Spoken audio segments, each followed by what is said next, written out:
Buenos días, buenos tardes, mga amigos, mga amigas, sa aking mga kumpanyeros at kumpanyeras, magandang araw po sa inyo lahat. Ako po ang inyong lingkod, Atty. Rene Bueno, at ngayon po ay pag-uusapan muli natin, continuation to ng House Committee on Justice and Investigation tungkol kay Ramil Madriaga. Sapagkat kahapon nga ay nag-execute siya ng waiver of rights, no? Tungkol doon sa kanyang mga bank accounts na inopen daw ng BP Sara at Rodrigo Roa Duterte. Yun ang pagkakaintindi ko doon sa kanyang testimonya sa Committee on Justice. So, alam nyo po kasi dito sa bansa natin, hindi basta-basta nabubuksan ang bank account ng isang tao dahil protektado yan, no? Ng mga umiiral na batas. Excuse me. So, isipin nyo po na ang bawat bank account sa Pilipinas ay parang isang matibay yan na vault. Isang vault na makapal na bakal yan, no? Na nasa loob ng isang madilim na silid. Walang susi ang gobyerno, walang susi ang pulis, walang susi ang publiko, at kahit sino walang susi. Maliban sa iyo, ikaw lang ang may susi at makakaalam ng laman ng iyong bank account. So, kaya merong bank secrecy law. So, yan po ay nasa ilalim ng Republic Act 1405. So, pero ngayon, no, sa kasalukuyang sitwasyon, in relation to the investigation of the House Committee on Justice, meron po ngayong isang insider ang may hawak ng sulo. Ito po ay walang iba kundi si Ramil Madriaga. Siya po yung self-confessed dummy. Dummy daw siya sa mga bank accounts. At kahapon nga ay nag-waive siya ng kanyang bank secrecy rights. Sa isang pirma, binuksan, Madriaga ang pinto para silipin ng bayan ang perang matagal nang nakatago. Hindi na to chismis, no? Hindi na to sabi-sabi lamang. Ito ay laban ng ebidensyang nakasulat sa pera. Kasi kung matatandaan ninyo, noong 2016 presidential elections, itong si Sonny Trillanes, gustong-gusto niyang pumirma ng waiver of rights si Duterte no, dahil alam niya daw may mga deposito malalaki sa bangko to pero hindi nga natuloy. Pero this time itong testigo si Madriaga ay pumirma ng waiver, no, at sigurado may gusto siyang i-prove, no, na paper trail dito sa investigasyon na to. Sa batas po, ang bank secrecy ay hindi absolute. Maaari itong buksan sa pamamagitan ng isang written waiver. Ito yung kusang pagpapahintulot ng depositor sa gobyerno na sige, buksan ninyo ang aking bank account. No, kung gusto niyo malaman kung saan yung mga sources ng pera, no, magkano din yung deposito ko, magkano yung wini-withdraw ko dyan. So dito may gusto siyang patunayan, kaya siya nag-waive ng right ng bank secrecy. Isinuko ni Madriaga ang kanyang proteksyon. Ito ay isang high-risk move dahil sa ilalim ng right against self-incrimination, hindi mo obligasyong magbigay ng ebidensya laban sa sarili mo. Okay, pero dito nagbibigay siya ng ebidensya laban sa sarili niya. And he wanted something, no, na mapatunayan tungkol kay BP Sara at kay former President Rodrigo Roa Duterte. Alam niyo, hindi ito gagawin ng isang tao kung wala siyang gustong patunayan. Uulitin ko. O wala siyang gustong ilabas na impormasyon na napaka-importante. Dito sa pag-waive ni Madriaga, sinira niya yung pader na nagtatago sa paper trail. O sisirain niya yung pader na nagtatago doon sa paper trail. So once na na-open yung mga bank account na yan, doon natin malalaman ano ang connection niya kay BP Sara at kay President Duterte. Mapapasinungalingan niya na hindi siya kilala, no? Nakilala siya talaga ni BP Sara, di ba? So, medyo magkakaroon ng kaba dito si Vice President Sara Duterte. Ay kasi itong si Madriaga magsisilbing bridge o tulay para makita kung saan nanggaling at saan napunta yung mga perang allegedly galing daw sa mga illegal activities. Okay, so lumalabas kasi dito dami si Madriaga. Inamin naman ni Madriaga na siya ay ginamit lamang ng mga Duterte Ang tunay na may-ari ng pera, ang beneficial owner, ay iba, hindi siya.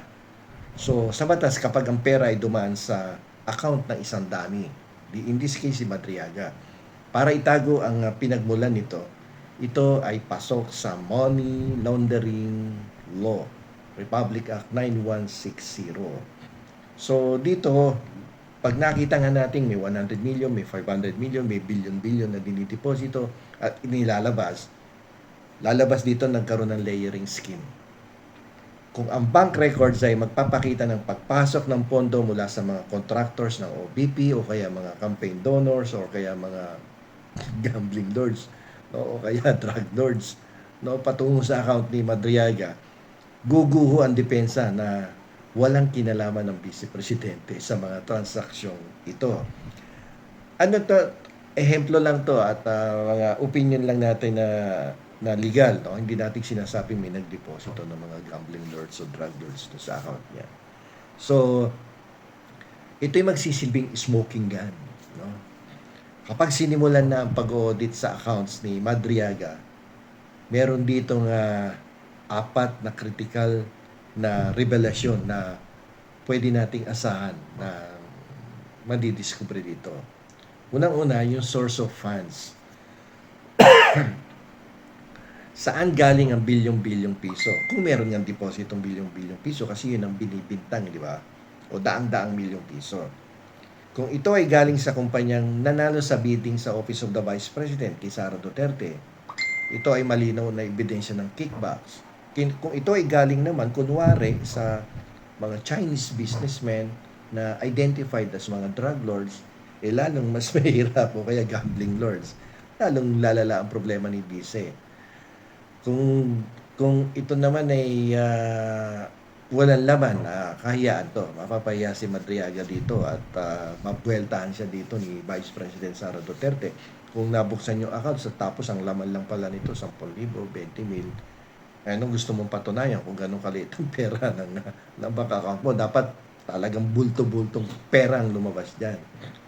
So, titingnan dito kung tumutugma ba yung pagpasok ng pera sa mga petsa kung kailan. Like for instance, inilabas yung confidential funds. Yung ugnayan ng petsa ay isang mortal na ebidensya yan eh. Hindi natin alam kung diniposito muna yung confidential funds sa account ni Madriaga o dinirekta ng binigay sa kanya. But at any rate, tingnan natin kung ano yung ilalabas nitong accounts niya under the waiver of rights ng bank secrecy niya. Ngayon dito, may tanong tayo, sino yung may signing authority? Sino yung may hawak ng ATM niya? Kung ang dami ay si Madriaga, pero ang gumagastos ay tao ni BP Sara, mahuhuli yung conspiracy. Mabubuking si BP Sara. So, yun ang isa sa mga anggulong titingnan dito. At siyempre, yung mga paper trail niyan. Yung bank records ay itinuturing yan sa rules of evidence na documentary evidence yan. Hindi ito opinion o kwento. Mga traceable at mahirap na baliktarin na mga ebidensya yan. Yung bank records. So, kailangan dapat sigurado si Madriaga dito sa mga pinagsasabi niya sa Committee on Justice, no? Dapat may corroborating evidence siya. Hindi pwede yung affidavit lang, tsaka yung mga pinagsasabi niya doon sa Committee on Justice. So, dapat may corroborating evidence siya pagdating sa trial. So, tandaan niyo po, may aral dito. Words may deceive but numbers never lie. Sa mundo po ng politika, madaling gumawa ng press statement or political spin. Pero sa loob po ng korte, kapag inilatag na ang bank records, doon na nagtatapos ang ingay. Alam niyo po, yung waiver of rights ni Madriaga under the Bank Secrecy Law ay para pong pagtanggal yan ng blindfold sa mata ng hustisya. Kung yung bangko po ay magsasabi ng kwento na kung saan kino-confirm lahat ang sinasabi sa publiko ni Ramil Madriaga, doon po natin makikita ang tunay na mukha ng pananagutan. Alam niyo po kasi yung pera ng bayan ay may bakas po yan. At ang bakas na yon ang magtuturo kung sino ang dapat managot sa taong bayan. Ang money trail, ang mapa tungo sa katotohanan. At ngayon nga, ang mapang ito ay bukas na para sa ating lahat. So abangan po natin ang mga susunod na kabanata dito sa investigasyon ng confidential funds na yan at sa lahat ng mga allegedly mga illegal activities ng Vice Presidente dyan po sa Committee on Justice sa House of Representatives at malaman natin ang katotohanan. Totoo ba ang sinasabi ni Ramil Madriaga o si Vice President Sara Duterte ang nagsasabi ng katotohanan? Malalaman natin yan sa mga susunod na araw at linggo at ating pong antabayanan kung ano ang magiging resulta ng investigasyon dyan sa mababang kapulungan. Obligasyon po natin yan na malaman ang katotohanan. So dito na lamang po. Ito po muli ang inyong lingkod, Attorney Rene Bueno.